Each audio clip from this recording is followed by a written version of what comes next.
Hey guys, I said I would make some more videos that are not related to, like, 4 months post-op, 5 months post-op, and all that stuff. So, I decided to talk about something, and of course, you go through YouTube and you talk about something that nobody ever really talks about, and I don't know. Why does nobody ever talk about mental health? I talked about it in my Transtastic video, and I got messages and some comments, people asking me to talk more about it, and because nobody talks about it, and I feel like it's really important for this trans community to talk about that. Stupid light is making all this noise. Ugh. So the really big question is, why does nobody talk about it? Obviously, it's stigmatized in society, and I feel like it's even more so in the trans community because, first of all, we have to go to therapy so that a doctor or a therapist can diagnose us with gender dysphoria to make sure that we're really trans, because if I told you that I was trans, you need a professional to fucking confirm that. And I feel that because many people see transsexualism as a medical condition, then you need to fix it with transition. Maybe it's further stigmatized, like mental health is further stigmatized because people don't want to be associated with maybe like another condition. So nobody ever really talks about it. I also think that even if you were to talk to a like mental health professional or anything like that, a therapist, a sexologist, psychiatrist, psychologist, about anything related to your life and mental health wise, they're always going to relate it back to you being trans, which unfortunately is absolutely horrible and happens to me all the time, which is a reason why I really didn't want to seek help. But I had to. Funny enough, to talk about that, it's true that whenever you talk about something non-trans related to a doctor, but they know you're trans, they're going to relate it to you being trans. It happens to me all the time. I was actually on CBC Radio about that. It was a story, and I was really confident in the story, to be completely honest. I thought it was going to be a really great story. The person was really nice, came to my house and interviewed me. The cat is playing with this goddamn toy, just deal. And it wasn't good. The way that the story was framed, it made it seem like trans people need to like tell their health professionals about trans 101 stuff. Like, anyways, I'll put the link down if anybody like actually wants to see the story. But honestly, like the things that are said in the interview, like I gave her an hour and a half of like things to say, and she chose whatever. Anyways. Let's go back to mental health.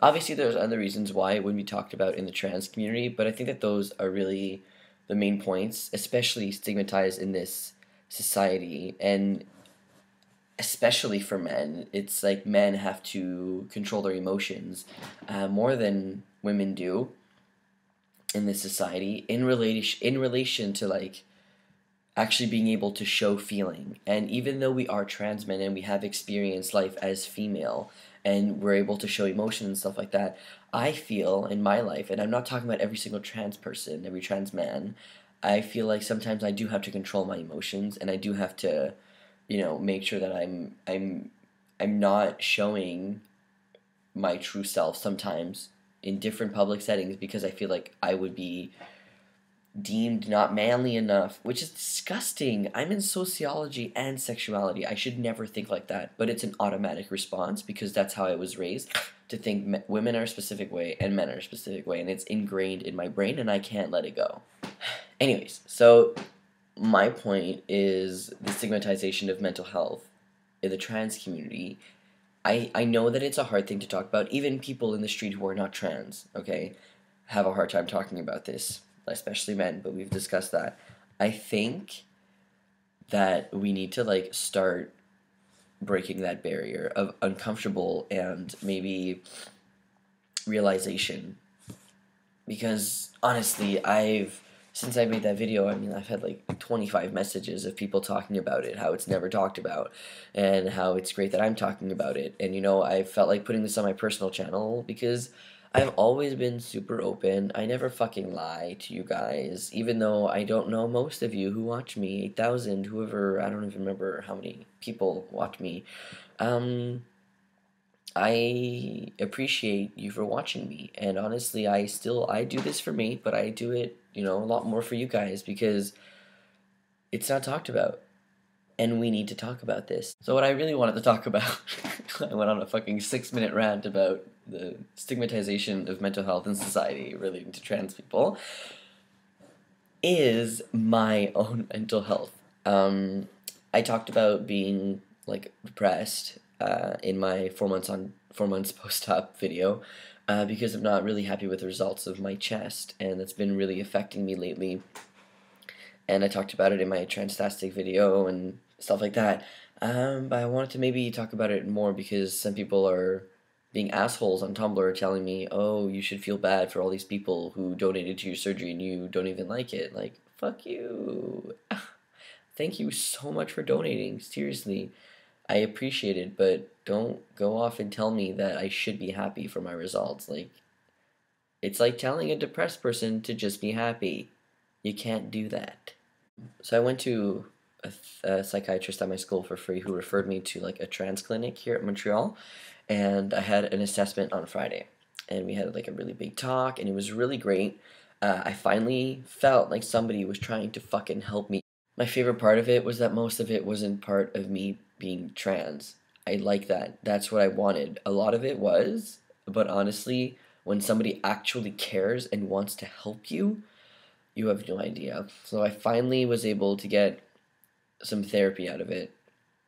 And, you know, I'm talking about the stigmatization of mental health, and I'm about to tell you, like, what the doctor told me, and I still feel tight in my chest. Like, what if this video is going to be on YouTube for a very long time. I'm not planning on leaving anywhere. I plan on being a professor probably in the future, and these videos will still be up, then my students will fucking watch these videos. And I'm talking about this, and I feel like it's so, like, will these people still watch me on YouTube? Will they watch me less? Will they watch me more? What are they going to think about me? I was diagnosed with like mild clinical depression, and I still feel tight in my chest telling you guys, even though I'm talking to my fucking computer. Like, I don't know you. That's my purse. But that's it. Okay? I've been dealing with it for a very long time. I didn't really talk about it because nobody ever does, but it's time that we actually fucking talk about this shit, because I'm done not talking about it. I did this when I stopped tea, I fucking talked about it. I got shit, whatever. I did this when I went back on tea. I did this when I had no dysphoria, when I had all this dysphoria, when people said I wasn't trans enough. Like, I just tell you guys everything. And that's important for me, because I need to be true to myself for my videos, so when I'm 80 years old looking back at my life, I know what was happening in my life and I'm not bullshitting. And it's good for you guys so that you can actually see no fucking shit is happening. Nothing. I'm telling you the truth. It's not censored. This video was like so serious. I'm sorry. Kind of dealing with something right now. Also, a part of the reason why I didn't really want to talk about it on YouTube is because I'm always so happy on YouTube. But I think that people have this kind of like messed up, if you're depressed, you're always sad. I am. Like, internally, it's... I'm not going to go into it there, but I can still be like funny and laugh and make like fun videos on Transtastic. Just sometimes, and most of the times, it still hurts inside. But not to be funny. Like, don't know how to explain it. I probably could if this fucking society hadn't stigmatized mental health and depression. Anyways, this video is long enough. I hope you guys have a great week. Obviously gonna make my like 5 months post-op. I keep trying to say 5 months on T, but that was like 3 years ago. Like, calm down. 5 months on T, November 16th, 2010. Alright, I hope you guys have a great week. If you have any questions, don't hesitate to ask. And, yeah, mental health. Let's discuss. Even though a lot of people are uncomfortable, like, you don't have to talk about it if you're not comfortable. Like, seriously, I'm just saying society sucks. Alright, have a great week.